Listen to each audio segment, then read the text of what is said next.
اللہ رب العزت ارشاد فرماتے ہیں لا اثم علیہ، تو گناہ گار نہیں ہوگا، تو نے مخلوق کیا وہ حکم مانا جو اللہ اور اللہ کے رسول کے حکم کے خلاف تھا، تب گناہ گار، تب گناہ گار ہوگا۔ اس لیے عرب علماء کے فتاویٰ ہم نے سنے، ان سے پوچھا گیا، کہتے ہیں اعتراض کریں ان مساجد میں نماز ادا کرنے سے جن مساجد میں صاف قبریں بنا دی گئی ہیں۔ اللہ تعالیٰ ہمیں ہدایت نصیب فرمائے۔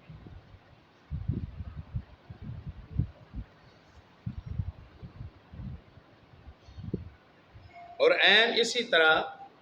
قبرستان ہے اور اسی میں مسجد بنا دینا جیسے ہمارے یہاں مروج ہے، یہ بھی اسی حدیث کی روشنی میں غیر شرعی عمل ہے۔ نبی صلی اللہ علیہ وسلم نے تلاوت کا مقام اور نوافل کا مقام قبرستان کو نہیں بنایا، اور مسجدیں تلاوت اور نوافل کے لیے ہوتی ہیں۔ گھروں میں سورۃ البقرہ کو پڑھا کرو اور انہیں قبرستان نہ بناؤ۔ جس گھر میں سورۃ البقرہ پڑھی جاتی ہے شیطان بالآخر مایوس ہو کے اس گھر کو چھوڑ دیتا ہے۔ باب الصلاۃ علی النفساء اذا ماتت فی نفاسها،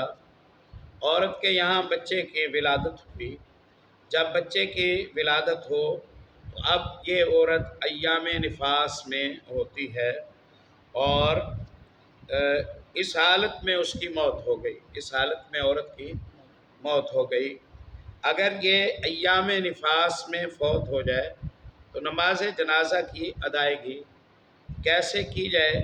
امام کہاں کھڑا ہوا ہو۔ سیدنا سمرہ بن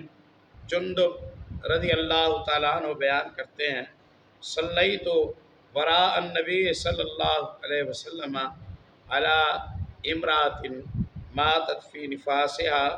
فقام علیہا وسطها، میں نے رسول اللہ صلی اللہ علیہ وسلم کے پیچھے ایک عورت کا نماز جنازہ پڑھا جو عورت ولادت کی تکلیف کی وجہ سے وفات پا گئی تھی، اور آپ صلی اللہ علیہ وسلم نے جب جنازہ پڑھایا، آپ چارپائی کے عین درمیان میں آپ صلی اللہ علیہ وسلم کھڑے ہوئے اور آپ نے نماز جنازہ پڑھایا۔ اس حدیث سے یہ پتہ چلتا ہے کہ عورت کا نماز جنازہ امام پڑھا رہا ہو تو اسے چاہیے کہ وہ عورت کے قامت کے بالمقابل عین درمیان میں وہ کھڑا ہو۔ جبکہ ابی داؤد وغیرہ میں بسند صحیح حدیث آتی ہے، نبی مکرم صلی اللہ علیہ وسلم اگر مرد کا جنازہ پڑھاتے تھے تو آپ صلی اللہ علیہ وسلم مرد کے سر کے بالمقابل سامنے مساوی کھڑے ہوتے تھے۔ گویا یہ اگر چارپائی ہے میت کی، عورت کی میت ہے تو امام یہاں کھڑا ہوگا تاکہ میت کے درمیان میں ہو، اور مرد کی میت ہے تو امام یہاں کھڑا ہوگا تاکہ سر کے بالمقابل ہو۔ یہ موقف ہے آج جدید علماء کا، علماء حدیث کا۔ سلسلہ میں ابی داؤد میں، غالباً ابن ماجہ میں بسند صحیح یہ فرق مذکور ہے۔ لیکن امام بخاری رحمۃ اللہ علیہ کا جو کتاب الجنائز صحیح بخاری میں موقف ہے وہ یہ ہے کہ چاہے جنازہ مرد کا ہو چاہے جنازہ عورت کا ہو، دونوں کے جنازے کو پڑھاتے ہوئے امام چارپائی کے درمیان میں کھڑا ہو، امام چارپائی کے درمیان میں کھڑا ہو۔ امام بخاری رحمہ اللہ نے ایک باب یہ باندھا ہے کہ آپ صلی اللہ علیہ وسلم نے عورت پر نفساء پر جنازہ پڑھایا چارپائی کے درمیان میں کھڑے ہوئے، پھر سیم اسی حدیث کو سند بدل کے دوسرے باب میں لائے ہیں، اور اس میں یہ ثابت کیا ہے کہ امام میت کے کس مقام پر کھڑا ہو۔ یہ باب باندھ کے دوبارہ سیم حدیث کو دوسرے متن کے ساتھ دوسری سند کے ساتھ لائے، اور یہ ثابت کیا ہے کہ چارپائی کے درمیان میں امام کھڑا ہوگا اور چارپائی کی سائڈ پر گویا نہیں کھڑا ہوگا۔ تو گویا امام بخاری رحمۃ اللہ علیہ کا اس میں جو نقطۂ نظر ہے وہ یہ ہے کہ امام چارپائی کے درمیان میں کھڑا ہو، اور ہمیں کیونکہ ایک اضافی شے دیگر کتب حدیث سے مل گئی ہے تو یہ نہیں کہا جائے گا کہ ان حدیثوں کا امام بخاری کو پتہ نہیں تھا۔ نہیں، امتی کوئی بھی نسیان اور خطا سے محفوظ نہیں ہے۔ جو اضافی علم ہے اس کا خیر مقدم کریں۔ بہتر یہ ہے کہ امام مرد میت کے سر کے پاس، عورت میت کے سینٹر میں کھڑا ہو، یہ بہتر ہے، اولا ہے، افضل ہے۔ نبی مکرم صلی اللہ علیہ وسلم سے اس طرح کا فرق کرنا ثابت ہوا۔ اب امام بخاری کے استدلال کا کیا کریں؟ امام بخاری رحمۃ اللہ علیہ کے استدلال سے دو باتیں معمول کی جا سکتی ہیں۔ پہلی تو یہ کہ مسئلے میں وسعت ہو، یہ دلیل درمیان میں کھڑے ہونے کی، جس میں عورت کا تذکرہ تھا وہ بھی میت ہے اور مرد بھی میت ہی ہوتا ہے، عمومی لفظوں سے استدلال کر کے دونوں کو ثابت کر دیا امام بخاری رحمۃ اللہ علیہ نے۔ دوسری مفصل دلیل ہے، یا تو یہ کہا جائے مسئلے میں وسعت ہے، اولا اور بہتر یہ ہے کہ فرق کر لیا جائے، اور جائز یہ ہے کہ چارپائی کے درمیان میں کھڑے ہوں، چاہے میت مرد کی ہو چاہے میت عورت کی ہو، چاہے میت مرد کی ہو چاہے میت عورت کی ہو، لیکن کوئی حرج کی بات نہیں ہے، جس طرح بھی کھڑا ہوا جائے حرج نہیں ہے انشاءاللہ۔ اور اگر ایک سے زیادہ میتیں ہیں تو مردوں کی میتوں کو مقدم رکھا جائے گا، عورتوں کی میت کو پیچھے کیا جائے گا، وہاں فرق نہیں کیا جا سکے گا، اس لیے جیسے کر لیا جائے انشاءاللہ اس کی رخصت ہے۔ یہاں آپ ایک بات انشاءاللہ اہل الحدیث نقطہ نظر کے منہج کے حوالے سے سمجھیے۔ ہم امام بخاری رحمۃ اللہ علیہ اور محدثین کو اپنا محسن امت مسلمہ کے محسنین سمجھتے ہیں، لیکن اس کے باوجود معصوم عن الخطا ہم محمد رسول اللہ صلی اللہ علیہ وسلم کو سمجھتے ہیں۔ اس لیے کئی مقامات ہیں جن میں امام بخاری رحمۃ اللہ علیہ کا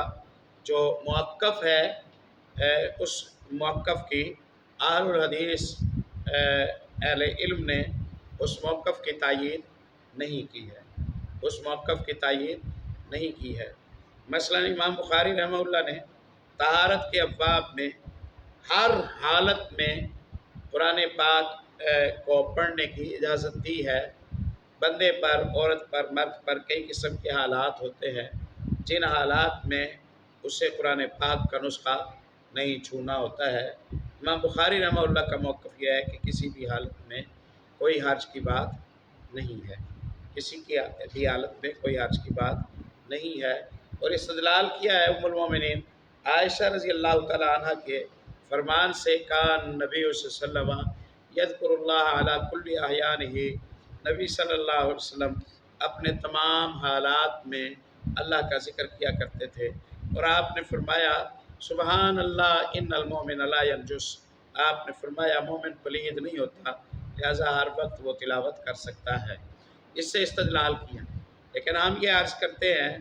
کہ مساجد اللہ کے شعائر میں سے ہے، قرآن پاک کے نسخے بھی اللہ کے شعائر میں سے ہے۔ وَمَن يُعَظِّمْ شَعَائِرَ اللَّهِ فَإِنَّهَا مِن تَقْوَى الْقُلُوبِ، اللہ کے شعائر کی تعظیم کرنے والا ہے جو وہ اللہ دلوں کے تقوی کی عکاسی اس کا یہ عمل کرتا ہے۔ اور لا يَمَسُّهُ إِلَّا الْمُطَّهَّرُونَ، اللہ رب العزت نے قرآن پاک میں فرمایا قرآن کے نسخے کو وہ چھوئے جو اضافی طہارت حاصل کر چکا ہو، یعنی اس پر غسل لازم نہ ہو تو وہ قرآن پاک کے نسخے کو چھوئے۔ اب اگر کوئی مسلمان خصوصاً خواتین جو مدارس وغیرہ میں پڑھتی ہوں یا تعلیم دیتی ہوں، ان کی مجبوری ہے کہ انہوں نے روزانہ سبق پڑھانا ہے، پڑھنا ہے، ترجمہ لکھنا ہے، کرنا ہے، حدیث کھولنی ہے، پڑھنی ہے، تو انہیں کہا جائے گا کہ آپ کے عذر کی بنیاد پر آپ کسی حائل، کسی دستانے وغیرہ کا استعمال کریں، اور براہ راست آپ کے بدن کا حصہ قرآن پاک کے نسخے کو نہ لگے۔ مجبوری کی صورت میں لکھیں بھی صحیح، پڑھیں بھی صحیح، اور تعلیم کی چھٹی نہ کریں، اس میں بڑا نقصان ہے۔ تو یہاں امام بخاری رحمۃ اللہ علیہ کے میلان سے ہم ہٹ گئے، جہاں ہمیں دلیل ملی ہم وہاں امام بخاری رحمہ اللہ کے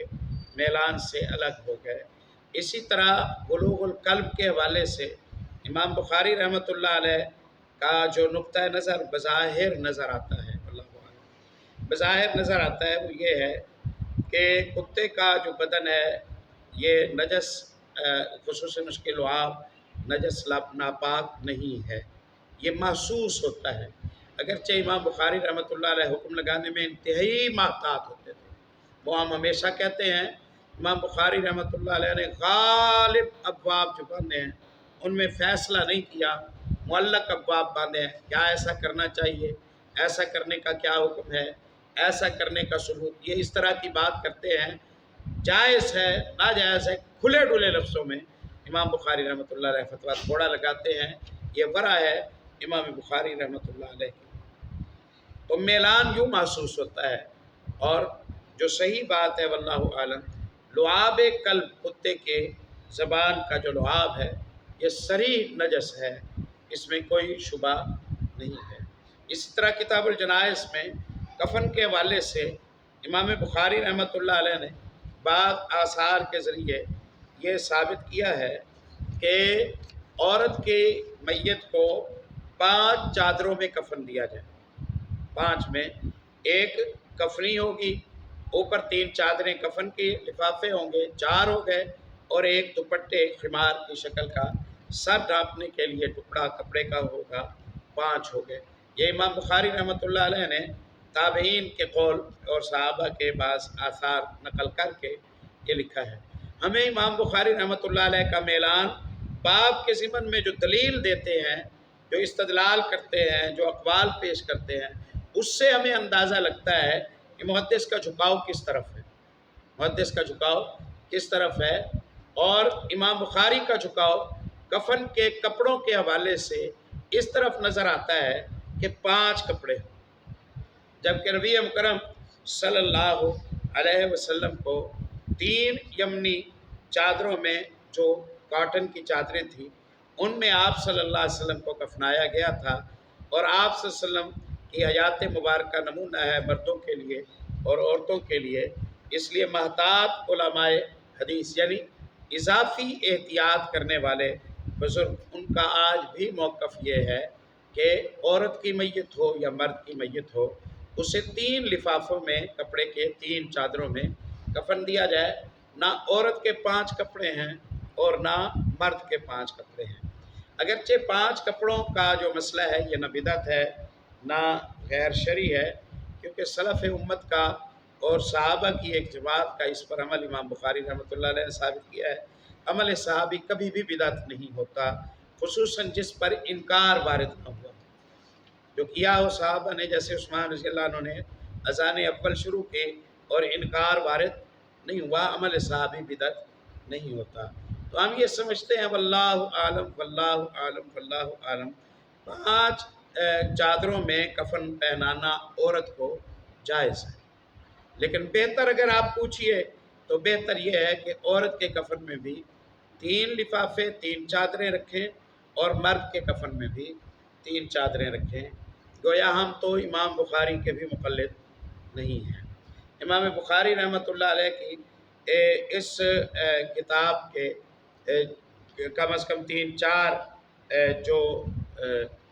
ان کے نقطہ نظر ہیں وہ میں نے آپ کے سامنے رکھے ہیں، جو امام بخاری رحمۃ اللہ علیہ نے ذکر کیے، اور اس میں کچھ اور بات تھی، اور ہم نے جب آپ کے سامنے کچھ معروضات پیش کی محدثین سے نقل کرتے ہوئے، وہ کوئی اور بات ہے۔ تو کسی کے موقف سے قرآن و حدیث کے دلیل کی وجہ سے الگ ہونا، یہ اس کی محبت یا اس کے احترام میں خلل ڈالنے والی ضرورت نہیں ہے۔ ہماری زندگیاں امام بخاری رحمۃ اللہ علیہ کی زندگیوں کو لگ جاتی تو ہم یہ سمجھتے کہ ہماری زندگیاں قیمتی ہو گئی ہیں، اور محدثین اس زمانے کے کہا کرتے تھے کاش ہم امام محمد ابن اسماعیل کے جسم کا کوئی بھال ہوتے، روز قیامت ان کے جسم کے حصے کے طور پر معاشر کے میدان میں ہم جمع ہوتے، محمد رسول اللہ صلی اللہ علیہ وسلم کی احادیث کو جمع کرنے والے اور دفاع کرنے والے۔ اور ان کے اساتذہ میں سے بعض کے قول عبدالسلام مبارک پوری رحمۃ اللہ علیہ نے نقل کیے ہیں، کہتے ہیں مصر گیا، مصر کے کبار علماء سے ملاقات ہوئی، عمائدین قائدین علماء فقہاء سے ملاقات ہوئی، میں نے ایک ایک سے پوچھا کوئی زندگی کی سب سے اہم خواہش ہو تو میرے سامنے رکھو کون سی خواہش ہے۔ مجھے 30 سے زیادہ بزرگوں کی یہ خواہش نظر آئی، وہ کہتے ہیں ہمارے دل کی تمنا ہے ایک نظر ہم محمد ابن اسماعیل کو اپنی آنکھوں سے تو دیکھ لیں، یہ کیا بندہ تھا، اس نے کیا کام کر دیا۔ احمد ابن حنبل رحمۃ اللہ علیہ جیسے عظیم علماء حدیث، احمد ابن حنبل کے یہ شاگرد ہیں، بڑے بڑے ائمہ کے یہ استاد ہیں، اور کتب ستہ میں امام ابو داود کے استاد ہیں، امام ترمذی کے استاد ہیں، غالباً امام ابن ماجہ رحمۃ اللہ علیہ کے یہ استاد ہیں۔ سبحان اللہ، تو اتنی عظیم ہستی ہے، عظمت اپنے مقام پر ہے، لیکن دلائل کو دیکھتے ہوئے اگر کہیں امام بخاری کے نقطۂ نظر سے قرآن و حدیث کا نقطۂ نظر موافق نہ نظر آتا ہو تو فتوے بازی نہیں کی جائے گی کہ مخالف حدیث ہے، فلاں ہیں، یہ ہے وہ ہے، ایسا بالکل نہیں، یہ جائز نہیں ہے، نہ ایسا حقیقت ہے۔ کہا جائے گا کہ علم نہیں ہو سکا ہوگا، پتہ نہیں ہوا ہوگا، وسائل نہیں تھے، ذرائع نہیں تھے، پہنچ نہیں تھی، حصول علم کی راہ مشکل تھی، پہنچ جاتی خبر تو انکار کیوں کرتے، پہنچ جاتی خبر تو انکار کیوں کرتے۔ انشاءاللہ یہاں یہ ہم نے منہج کے حوالے سے جو انشاءاللہ منہج حدیث پر قائم اہل حدیث لوگوں کا جو نقطۂ نظر کی طہارت اور صفائی ہے وہ ہم نے اجاگر کر دی ہے۔ جو کچھ کہا سنا ہے اللہ عمل